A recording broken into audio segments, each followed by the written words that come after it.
Good evening and welcome to the The Irish Fan Podcast. My name is Danny, where I am not an Irish fan. I'm the Irish fan. Welcome to the show, at least for now. Wow. What to say about what we just witnessed on Saturday? That would be yesterday. I just got done telling my wife, I got to go record right now. I have so much on my mind. I was going to wait a full day to kind of process everything, to kind of read some articles and kind of see what Irish Nation is saying, see what the fans are saying, see what the coaches say, if there's any kind of press conference, and also to see where we fell in the rankings. We'll get to that. I'm going to start. Here's the thing. I could talk for 3 hours about this. I'm not going to. But this is one of those. This is going to be one of those shows where there's going to be a lot of ranting, a lot of spewing, a lot of blaming, a lot of finger pointing, and I'm going dessert first, baby. I'm going to talk about what the real problem is first. Then I'm going to talk about all the problems with offense. I'm going to talk about all the problems with defense, special teams, and then at the very end, I'm going to talk about something that I don't hear a lot of people talking about, and I don't think you're going to hear a lot of people talk about this for a while, and I'll give you the reason why when I address it. But first, let's talk about what the real problem is. We're going to scoop our 3 scoops of ice cream out right now, and the real problem is obviously coaching.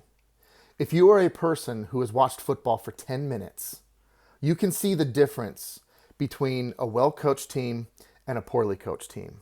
A team that is ready to play and come out on the field, and a team that is not. You see this all the time in football. You see it with great teams. You see it with poor teams. You see it in high school, college, and pro. But every single fan can see this.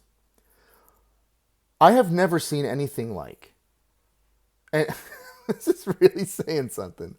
I have never seen anything like the current iteration of Notre Dame football right now. I've seen a lot of really bad Notre Dame football teams. I mean, I could take you back to the doldrums of 2007. I could take you back to the Brian Kelly 2016 team. I'm not going to do that because that's not this team. All right? There's been years where talent has been a problem at Notre Dame.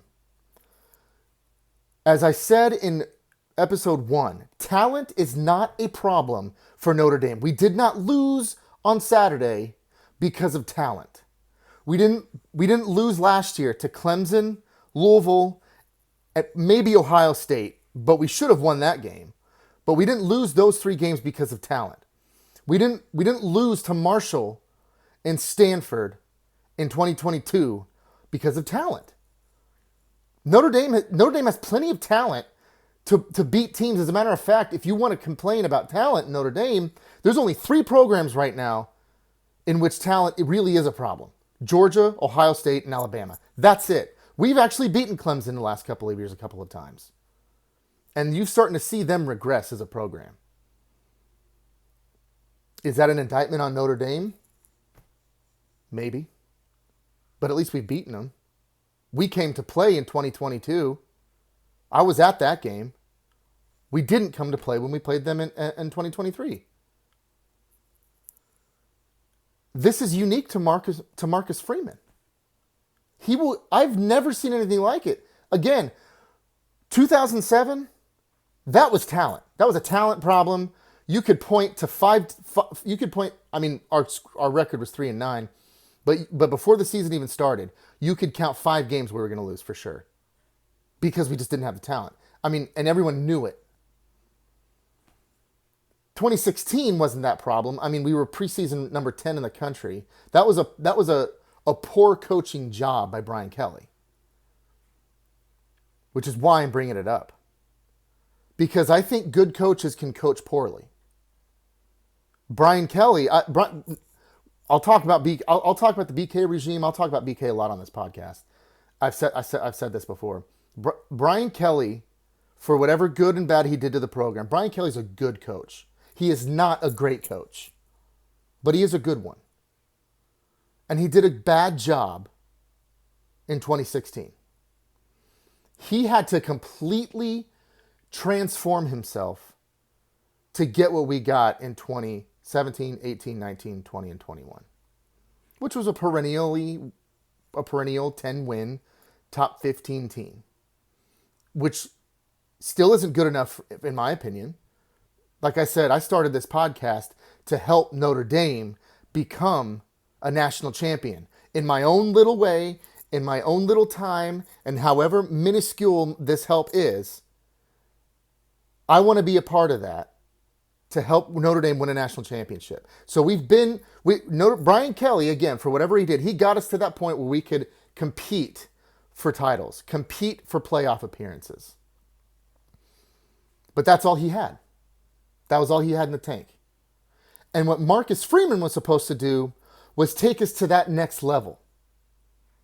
Okay? We were supposed to be that next level squad with Marcus Freeman because of his youth, because of his recruiting acumen, of what he could do on the recruiting trail.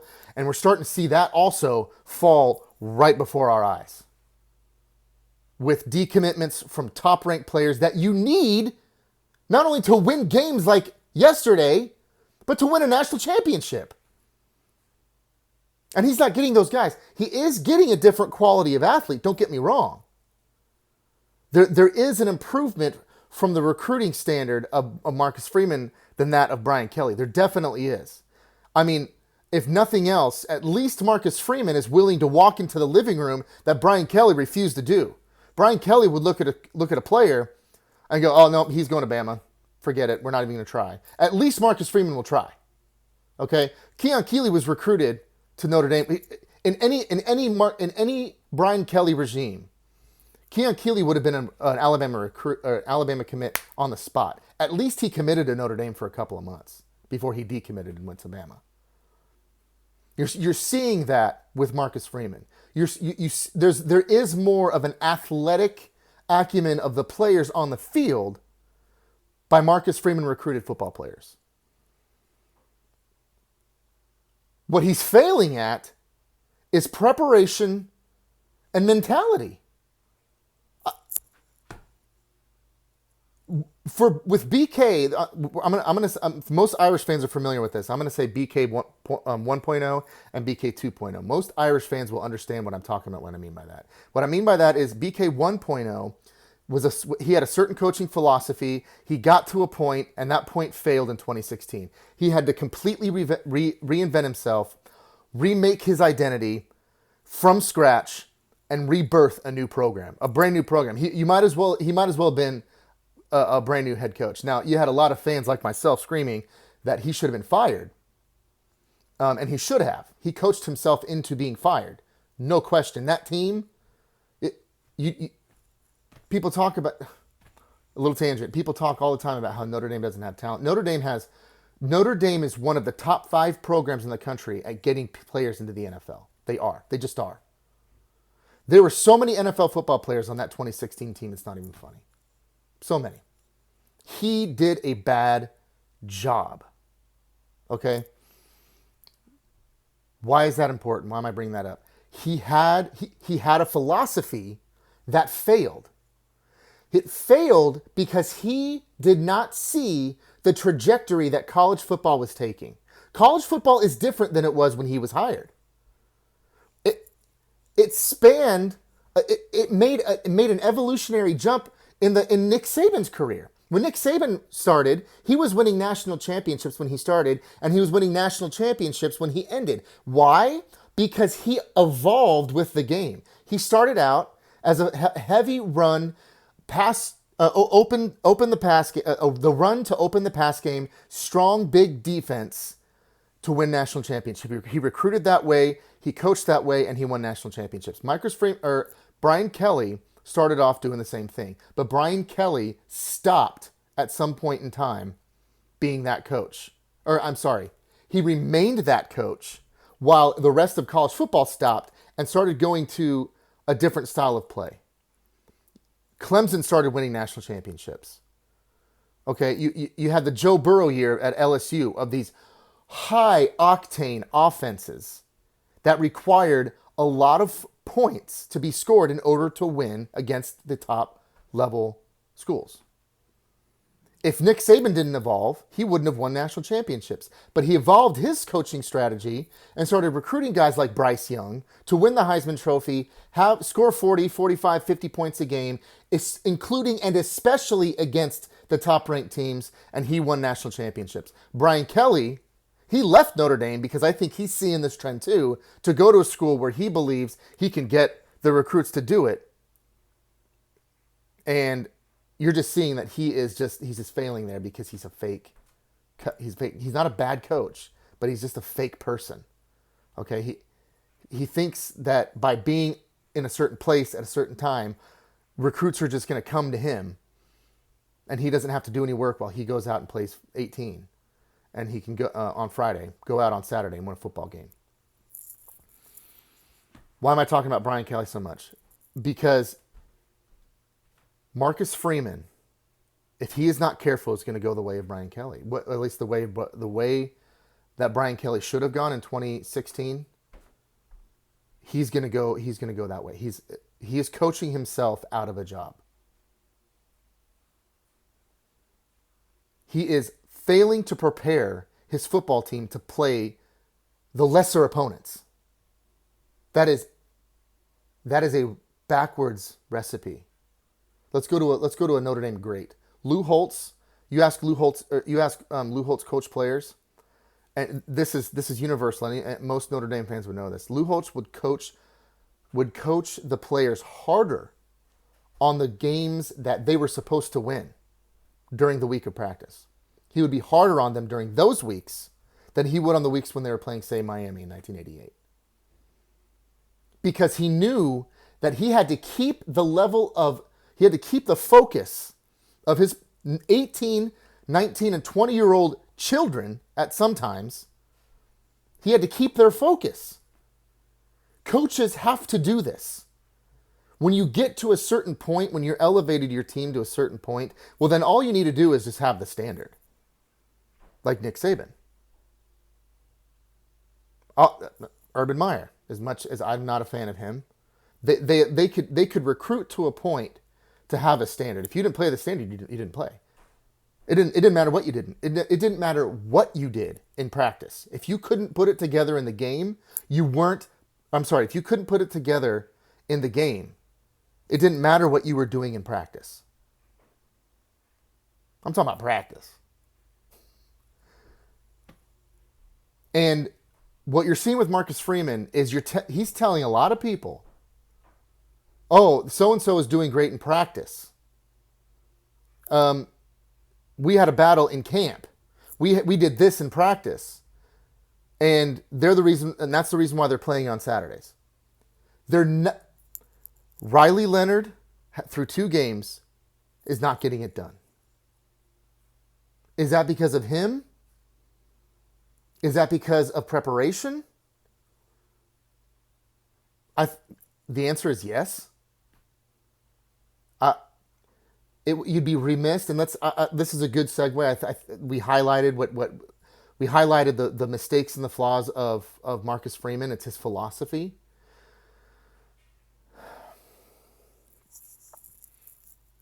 I say this with a heavy heart because I love Marcus Freeman. I really do. I said in last week's podcast what he said to the team before the game against Texas A&M, how he instinctively wanted to be in that game with them as a father and had this fatherly love with them. That my heart loves the guy. I really do. I love him. But I think he's making a big mistake. I think he's telling everybody what perhaps we want to hear. I think he's telling everybody that we're going to be this high-octane offense that's going to score 40 points a game. I mean, he's not outwardly saying that, but he went and got a coach that did that last year, an offensive coordinator. He's trying to get quarterbacks that can pass, at least in the transfer portal. I'm going to get to that. My biggest concern about Marcus Freeman when we hired him, this is my biggest chief concern. And take this for whatever grain of salt that you want to give it. My biggest concern with Marcus, it was not his youth. It wasn't his age. As a matter of fact, in this game, that's more of an asset than it is anything else, because these kids are caught. They need to be coddled, and for some reason, the Nick Saban I mean, he retired. Nick Saban retired because he didn't want to compete with the NIL era. And this era it needs youth and energy to be able to keep up, man. It does. Again, gonna get to that. So the youth thing for Marcus Freeman was not that big of a concern for me. The biggest concern for me was that he's an Ohio State guy. Yes, I know. Well, we got to go out. We got to get the best player or the best coach that we can. He was the best available. I agree. When we hired him, I was happy that we hired him. When Brian Kelly hired him as defensive coordinator, I was happy about that too.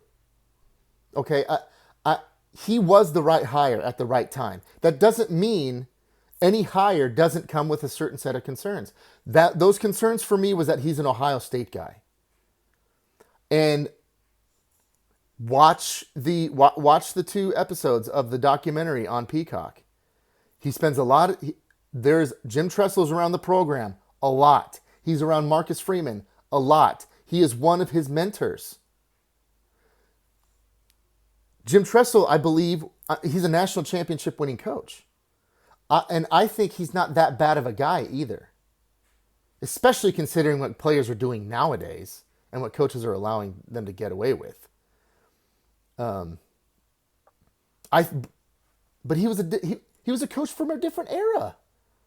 You can take wisdom from coaches from past eras. You know, he spends a lot of time with Lou Holtz too, and that's good. But I wouldn't take offensive advice from Lou Holtz, not now. And the reason why is because Lou Holtz was coached in a completely different era. He coached the wishbone, the tee, the wing tee, the veer. We don't do that anymore.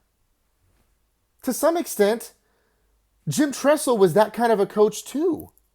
My concern is, and I haven't heard anything like this, but my concern is that he is taking that philosophy of Jim Tressel to heart and is actually applying that to Notre Dame. A philosophy that would have been great 20 years ago, 15 years ago, but is not getting it done now because of the offense that you have to be able to put onto the field. The kind of points that you have to score. If you recall, go back and look at the scores of that year that they won the national championship in 2003. Marcus Freeman played on that team. Go watch that score. Go look at the scores. Go watch some of the games. They had to beat Illinois. I went to that game. They had to beat Illinois, I think by a touchdown. And Illinois was like 5-7 that year. There was a time in college football where you could slog your way through a schedule. But when you get, and still to a degree, of course, you can do that now. I mean, we're seeing a couple other programs that had some slogging wins yesterday. You can slog your way through a season, but once you get to the top in the playoff era, you have to score points. You have to. You have to be able to. It is imperative, especially now. And that's how teams are winning the titles. You can win a game 16-14, but to win a national championship, it's not going to cut it. You could win national championships back in the day that way. One of Bama's championships over, I believe it was LSU one year. They won 21-0. That was typical. You could have this coach. You could have this philosophy of heavy run, open up, pass game, strong defense. That is a philosophy for 20 years ago. I'm sorry. It's just that I don't think it's any surprise that we're losing. You see what's happening in the games. You see what's happening on the recruiting trail, and it's starting to form a picture. These recruits are either getting wind or they are seeing for themselves. This looks like a football team that, my dad played on. Okay. This doesn't look like a modern day heavy pass, heavy scoring type of offense. Right now, the only offense that we have is Jeremiah Love. He's it. He's our entire offense. That's bad. That's really bad. Okay? Jeremiah Love's great, but he's not Barry Sanders. And look, the reason why I'm saying this is because this is all we can do. I said last week, we are mushrooms. We fans are mushrooms. So it's one of the reasons why I'm doing this. We fans are fed crap. We are kept in the dark. We are only able to glean what we can visually see, and what we visually see is an offense that is regressing over a 3-year period. Offensive recruits leaving because there's something that they don't like, and we're starting to get. Everyone's going, well, they're leaving for NIL. They're leaving for more money. Perhaps. But if we're not getting those players because of, if money's the problem, which I don't think it is, that in and of itself is a problem that needs to be fixed. Why? Where is Notre Dame struggling in money? I don't think that's the problem. I think these guys are seeing a philosophy or hearing a philosophy and not gravitating towards it. And then they're certainly seeing it on the field.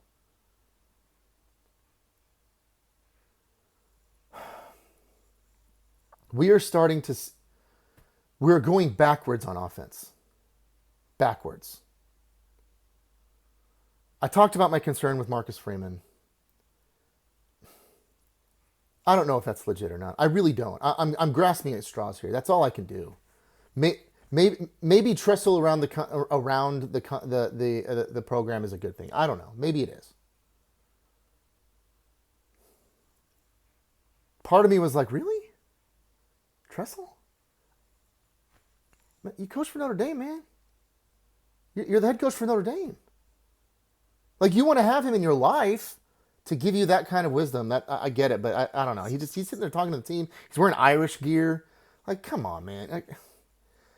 Seriously, if I were a player and I saw that, it's a stretch. It's a little too fake. And I never pegged Marcus Freeman for that. I've never pegged him for that. It might be, again, this may be a hot take. What he said to the team wasn't bad, at least what I heard. And I'm sure he doesn't give bad advice to Marcus Freeman, at least I don't know.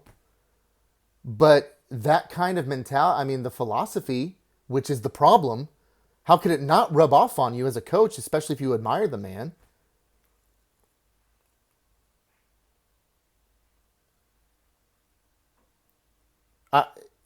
We hear stories all the time. I mean, we just fired last season our wide receivers coach because all of a sudden our wide receivers didn't know how to catch passes. They didn't know how to run routes. We're like, why can't Sam Hartman complete a pass to save his life?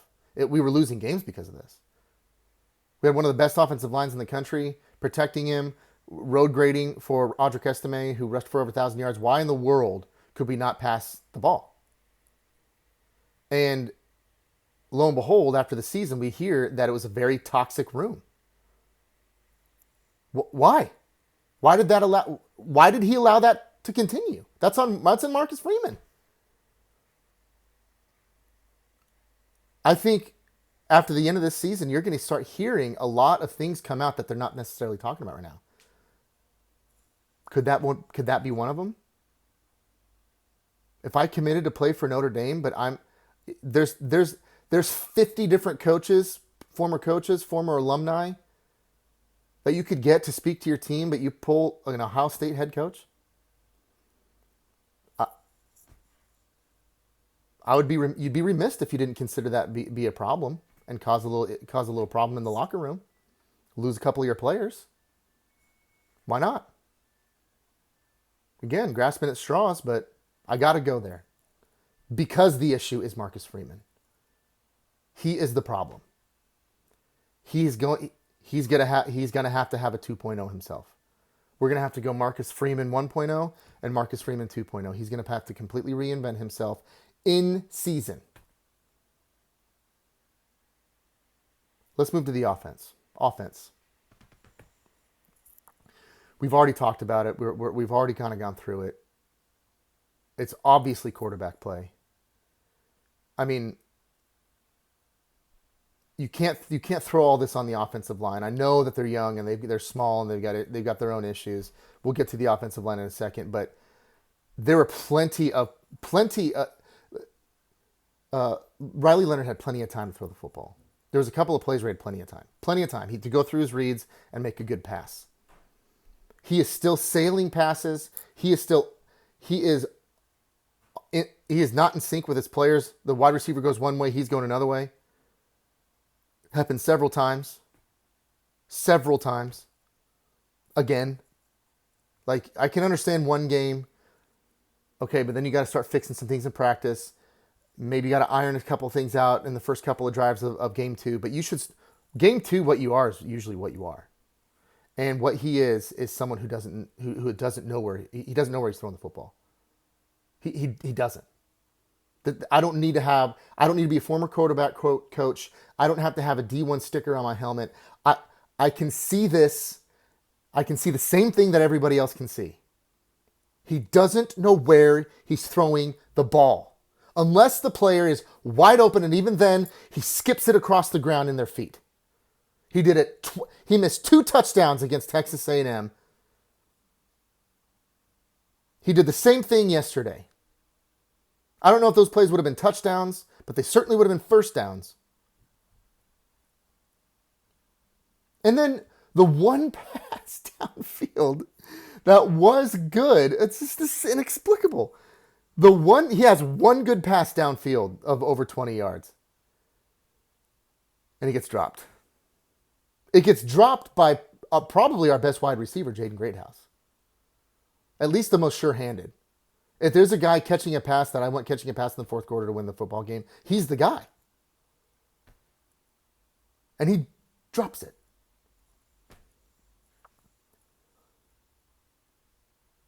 When your top players are failing, there are underlying problems that are causing those failures. Every single time. Every school, every locker room, every player, there's something wrong. Here's what I think they are. This is just from what I can visually see. Riley Leonard did not play in the spring. At all. He had some practices, but from my recollection, from what was covered over the spring, in 7-on-7s or 11-on-11s, goods versus goods, he did not play. It was mostly Steve Angeli or Kenny Minchie or Carr, CJ Carr. They got the vast majority of those snaps. He worked out a little bit. When I say worked out, I mean he football worked out a little bit, but he clearly did not get that sync that you need with your wide receivers, that every quarterback needs with their wide receivers. He clearly didn't get that in the spring. So that's a big problem. Okay. Then all he had was fall camp. Essentially, he had 2 weeks, because after 2 weeks, you're doing game prep. And game prep isn't necessarily install. Okay, game prep is like, okay, this is what we can do, and this is how we're going to attack the other team, and this is all we got. And this is it. You get your 2 weeks fall camp to kind of to find out who is going to be your starters. And then once you get your starters in place, you get 2 weeks of game prep. This is clearly a problem. The lack of throwing, the lack of spring. He's not in sync. He doesn't know where he's going with the ball. That means he doesn't know the playbook. I'm going to go back to coaching. Why is he the starter then? How can you put a quarterback on the field that doesn't know the playbook? Oh, Danny, you're overreacting. He clearly knows the playbook. No, he doesn't. I'm seeing him, the wide receiver, go in one direction and him throw in the other direction. Could that be on the wide receiver? Sure. But I'm going to take it. The reason why I don't think it is because those, you saw it happen with Faison in Texas A&M, and I've seen it happen with Jaden Greathouse. They've been in the program for 2 years. I'm sorry, I just don't believe it's them. I just don't. I don't. It's, the touchdown pass that he totally whiffed on to Jeremiah Love in against Texas A&M. That was all him. I heard someone say that Jeremiah Love might have turned the wrong way. He was supposed to turn over his left shoulder. Instead, he turned to his right shoulder. Even if he turns to his left shoulder, it was still on the ground. He wouldn't have been able to make a play for the ball, or it would have been intercepted. Like the interception yesterday. Oh my gosh. What was that? Marcus Freeman was shocked. Every fan in the stadium was shocked. Every fan watching on TV was shocked. I could not believe he threw that football. It was 2nd and 1, and he could have reached the ball over the 1 yard and gotten the first down. That's all we needed. We were winning. At least get him to the point. I mean, if you can't throw the football, and it was pretty clear by then you couldn't, why are we even calling that play? Just get a first down. Make him waste their timeouts. Get field goal range. Make him score a touchdown. I mean, there was I just cannot believe it was just another one of those games where it was a similar feeling in a completely different direction, but a similar feeling to Ohio State. Ohio State, they had 9 different opportunities to win that football game. Any one of those 9 things could have won. Any one of them could have won. Just one out of 9 things, and we win that football game. There's this picture that my buddy sent me of DJ. I can't remember his last name. He's one of our safeties. He graduated, and he's the one that missed the interception that would have ended the game on that last drive Ohio State had. And it hits him right in the hands. There's this picture of the ball in his hands, and someone snapped it right as it looked like he caught it. That is the Notre Dame football program to me. It's right there. The recipe for winning consistently and competing for national championships and even winning them. It's right there. It's like, just catch it. Just catch the ball, and you win. And instead, it skips off of his hands, and they win. Ohio State wins instead. And the final, we had 2 drives, I guess, but that final drive where we really could have iced the game, we failed to do so because we're trying to end I get the aggression. Marcus Freeman talks about aggression a lot. He wants to be aggressive. But that's only if you can execute. If you can't execute, then what are we doing here? You're losing football games. At that point, it's an ugly game. You know what he cannot do. You know Riley Leonard is not passing the ball. You know it. You can see it. We all see it. Just get a first freaking down. Instead, we call this pass play. He was way late. To Jaden Harrison's credit, he actually beat his guy. And whoever was calling the game, I can't ever remember names. He actually broke it down pretty good. What Riley Leonard was looking for was the cross across the field that the safety would come down and cover the cross over the field against the tight end that would free up Jaden Harrison over the top and have a one-on-one. He got that, but he threw it way late. Way late. He actually, again, I'm not an X's and O's guy. I know this, which means the coaches should definitely know this. You can see on the replay, all he had to do was look down at the tight end and just chuck it down the middle of the field. Jaden Harrison could have caught it. Instead, he waits. He waits for the safety to be baited to make the move. Sometimes you got to throw before that happens, but he waits for the safety to be baited. Then he makes the throw. By then he's way too late, and it's severely underthrown by 10 yards. I mean, it was just one of the worst footballs I've ever seen. I could have thrown it better than that, which is saying something. Interception, ball game, essentially. I can't pin this game on the offensive line, but I think I think we're severely underestimating or undervaluing the injury of Charles Jagasaw. I mean, every single time I think you see this in Riley Leonard's passing. Every single time he drops back for a pass, you can see he's got to throw. You can see that because it looks like our left tackle is just hanging on by a thread every single time. I mean, there's some things that he does well. I think Anthony Knapp. I think he's going to be a good player down the line. You can obviously the fact that he's undersized and that he is a true freshman. I mean, you just see it all over the place. But this isn't a game that he lost. This wasn't a game the offensive line lost, although they didn't get much push. We should have been able to run better.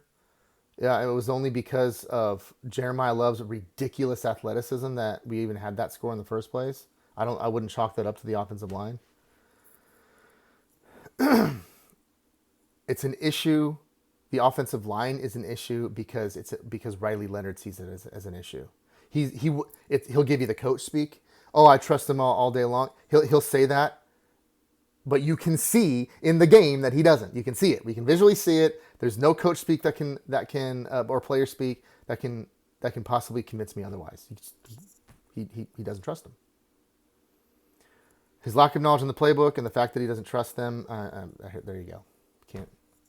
Can't run an offense that way. So. The reason why that interception was ball game, let's segue into the defense now. The reason why that was ball game. The defense, okay, yeah. They only give up 16 points. This really isn't on the defense. I agree. But every time Northern Illinois needed a play, they got it. Every single... It was like watching Navy, really. This was like watching a Navy game. They were in third and short all day long. They were only 6 of 17 on third down conversions, but they were 1 of 2 of fourth down conversions. And they got a couple of field goals. They got 3. And let's be honest, we got a gift from those referees at the end of the game. I mean, that should have been a first down. I mean, and we wouldn't have even had that paltry 30 seconds at the end of the game that we had to just piss the game away again. But they were in third and short all day long. That is a bad. That's on Riley. That's on your leaders. That's on Riley Leonard, and I'm sorry. That's on Riley Mills and Justin Cross, because they couldn't get the push or be able to make the plays to get them in any kind of second or third and longs. And again, I mean. Where does this come from? How does Northern Illinois' offensive line all of a sudden push around supposedly one of the best defensive lines in the country?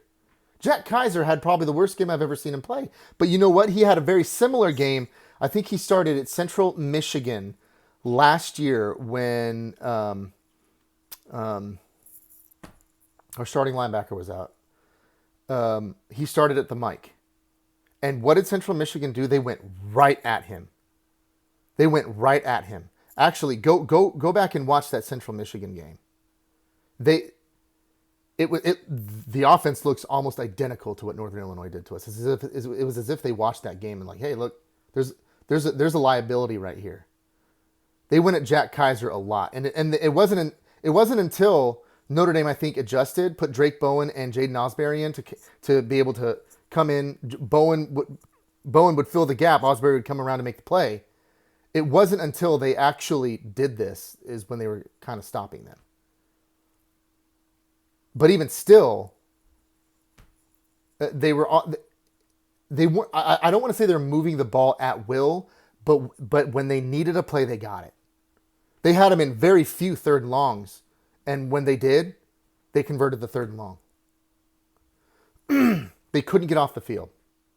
They didn't let them score touchdowns, but they couldn't get off the field. It was one of these days where we needed a big play from the defense, and we just didn't get it. We almost got it. Oh my gosh! Xavier Watts just continues to impress me. Like, he is going to be a star in the pros. I mean, he goes up, he makes this ridiculous catch, and he's falling out of bounds. He knows it, and I don't know what in the world Adon Schuler was doing. I mean, he's like, oh, this is out of bounds. Let's just run off the field. It could have made an awesome play. That would have been a huge play. Oh my gosh! But alas, didn't make it. I don't want to spend a lot of time on the defense because, again, I don't think we lost the game because of them, but they certainly didn't help. There was no help. We got no help. I don't know if there was a party on Friday night that they all went to and they were just sluggish. I don't know what it was. But we got absolute zero execution from the offense and zero help from the defense. I mean, by the way, this is the exact same score that Stanford game was in 2022. Exact same score. Exact same type of game. Plenty of opportunity. Zero execution. Speaking of execution, do we have a punter? Because what he looks like is an Australian rules football guy dressed in shoulder pads and a helmet. That's what he looks like. He doesn't look like a punter. He's not punting the ball. He's kicking it. He certainly isn't punting it. That was another problem. And the offense wasn't executing, the defense didn't help the offense, and special teams didn't help defense. They started on their 35 or Northern Illinois started on their 35 or 40 all day. All day. They got good field position all day. The one time that they didn't, 85-yard play for a touchdown.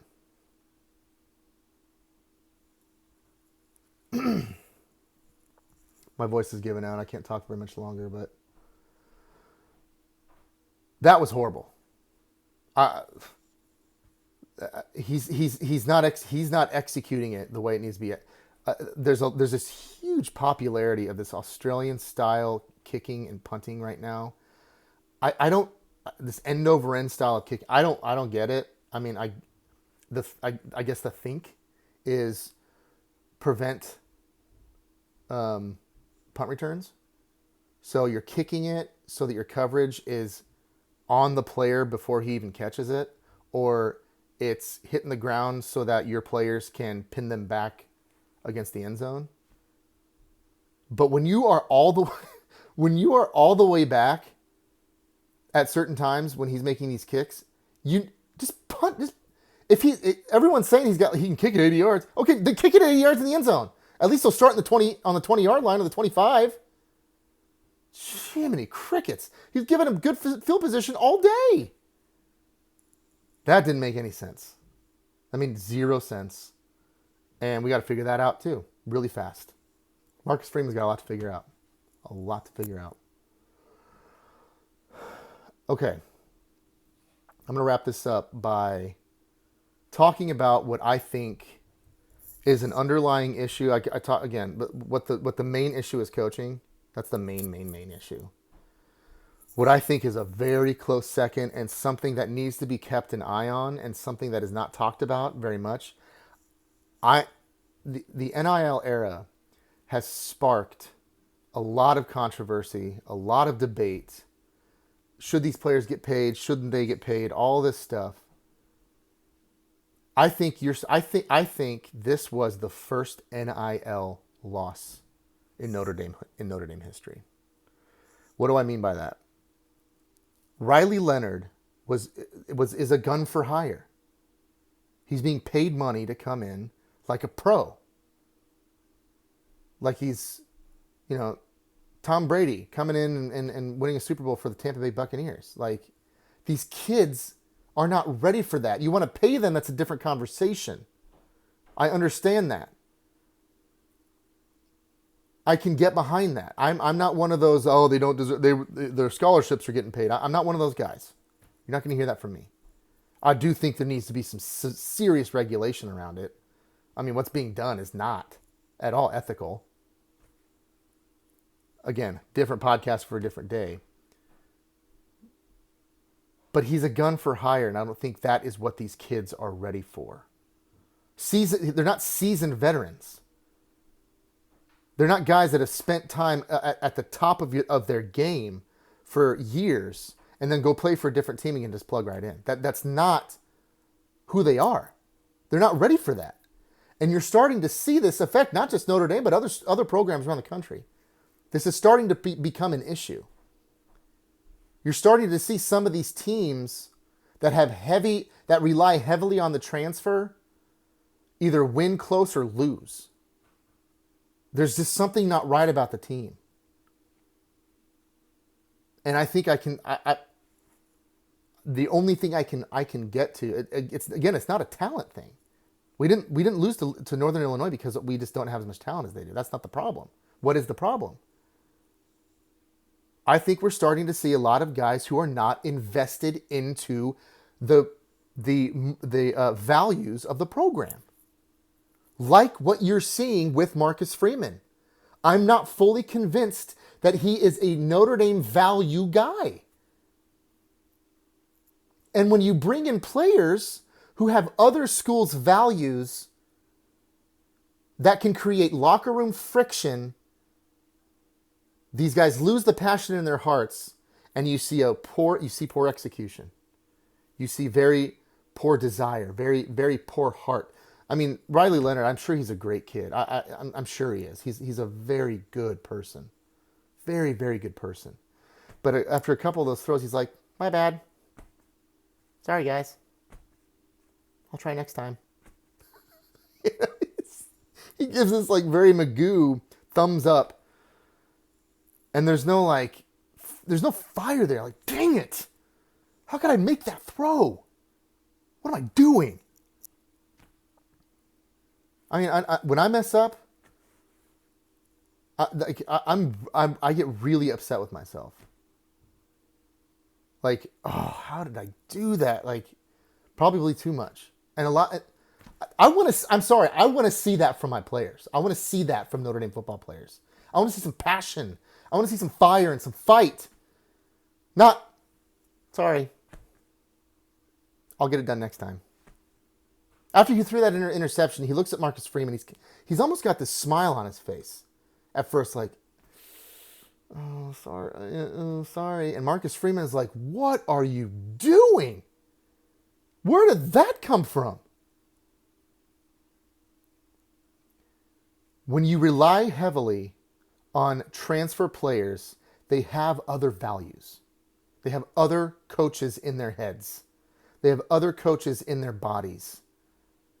Other techniques they've been taught. And if they're going to have any kind of semblance into the program, they need that spring in order to be able to get that coherence with their players. You can obviously see that hasn't happened with Riley Leonard. This is a big concern for me. The transfer portal era, I read a couple of weeks ago that they're considering having only one transfer portal move per year instead of two. Right now, if at the end of the season, or if a coach gets fired, they can transfer. And then after spring, they can transfer if they don't like what they get, like Tyler Buckner did in 2023. And ruined his career. He is a talented guy. I don't care what anybody says. Something happened here. And he was convinced by another coach who had other values, other motivations to go to his program and see what could happen. Now, in his defense, in Tyler Buckner's defense, it was Nick Saban, the greatest football coach of all time, asking you to come to his program, the best college football program of all time, and see if you can be a starter for those two things. I mean, I'd be hard pressed myself to stay where I'm at. I got to be honest. But it still doesn't change the truth. He's a different coach. He's Alabama's head coach. He's got different values. He's got different motivations. He's got his own motivations. He's looking out for his team. And unfortunately, Tyler Buckner got burned. Riley Leonard is coming in off of a different coach's values, a different coach's style, mentality. He was recruited to do different things. He's not a gun for hire. You can't do that with these kids. They're not ready for that yet. I can understand using the portal and NIL to bring in players to patch up depth issues, especially for a place like Notre Dame. I mean, again, the offensive line is an issue, but you have losing in any given recruiting cycle. So how this works? A brief rundown. I'm sorry, I'm gonna get in the weeds a little bit. In any recruiting cycle, you typically want anywhere from 3 to 4, even 5, some depending on how many players leave your program. You want 3 to 4 or 5 at the most linemen in your recruiting cycle. Every class. When I say cycle, I mean class. And you typically, how you do that, and again, this is different for every team, but typically it's 2 interior guys, 2 outside guys. You want to recruit 2 guys that can play guard or center and 2 guys that can play tackle. So Notre Dame has kept with this 4-player cycle. 2 interior, 2 tackle. I've heard some guys say they'll just recruit all tackles because that's the more important position, and then decide which tackle can play guard. Again, I'm digressing a little bit, but that's typically how they recruit. When you lose a recruiting cycle, both of their tackles, that's catastrophic. And that's what happened to Notre Dame. Not only did we lose an entire recruiting cycle class for tackle because two true juniors left to go to the NFL. I know a lot of people say, no, Danny, that's a good thing. Yeah, that's a good thing, but if you don't have the replacements behind them, that's a really bad thing. Because if one of them goes down to an injury, we have to start true freshmen, and that's exactly what is happening to Notre Dame. They lost an entire recruiting cycle to 2 players going to the NFL, and then the class above them, you had 2 players in that entire class. That was the whole recruiting cycle. They should have had 4, and that was a Brian Kelly recruited class.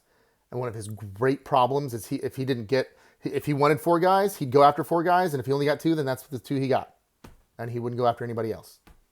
And we were just left with this gigantic hole. And that's what we have. That's exactly what you have on the offensive line. So I can understand using NIL to patchwork those kinds of things.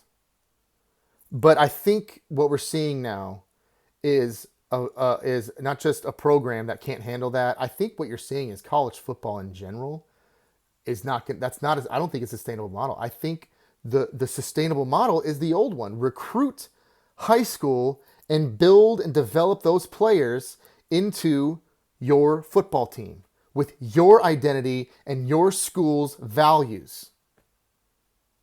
And what NIL has done is created a system now to where you're reliant on these other players, these other gun for hires. And they're not exuding your values. They're not prepared. That's what we're seeing. That's my take. That's my opinion. Maybe I'm wrong. I don't know.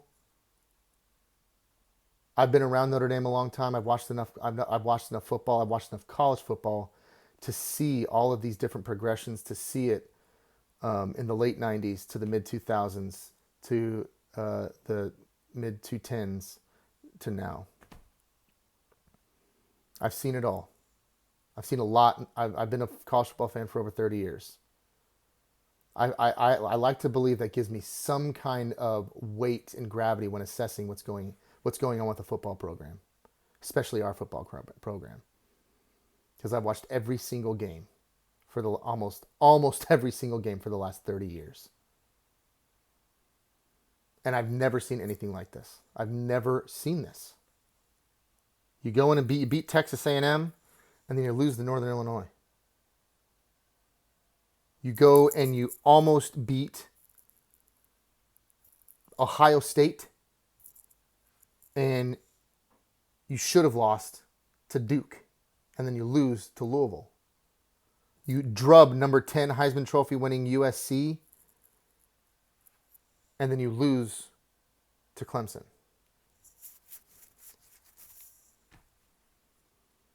We're going to find out a lot in the next couple of weeks.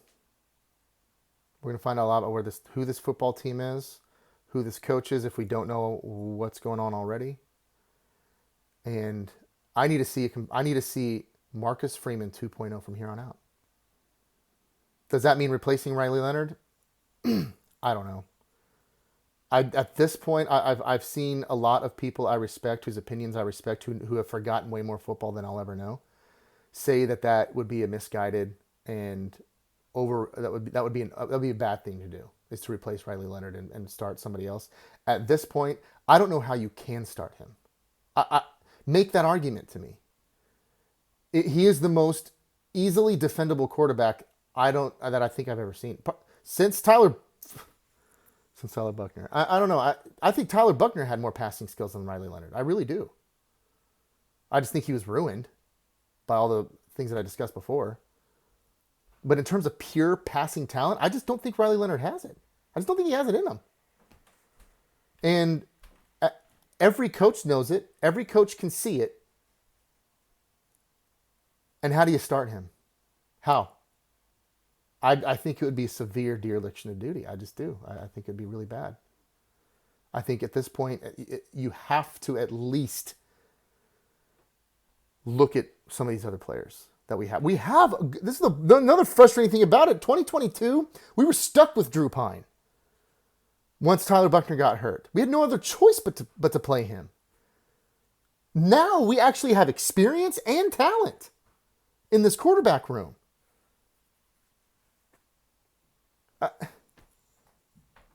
How could you not look at that? How could that not be a huge slap in the face to these guys? You know, this guy's continuing to fail, but we're just going to keep playing him? We got Purdue. I have no idea what's going to happen. I have no idea. I have no idea what's going to happen. Zero. I don't even know what the line is. I don't care. I don't care if we're a 14-point favorite. I don't care if we're a 14-point dog. I could see us losing by 14 points. I could see us winning by 14 points. No idea. Because I have no idea who's going to try it out there on Saturday. I don't think Marcus Freeman does either. And what needs to happen is he needs to become Marcus Freeman 2.0. He was given Marcus Freeman 1.0, and that's done. That coach died on Saturday. He died. That's over. That's done. I don't want to see that guy again because that guy is going to get fired. What we need now is Marcus Freeman 2.0. Hopefully that's what we get. Hopefully we see a big Irish victory on Saturday. My name is Danny. This is the D Irish Fan Podcast. Now I'm done.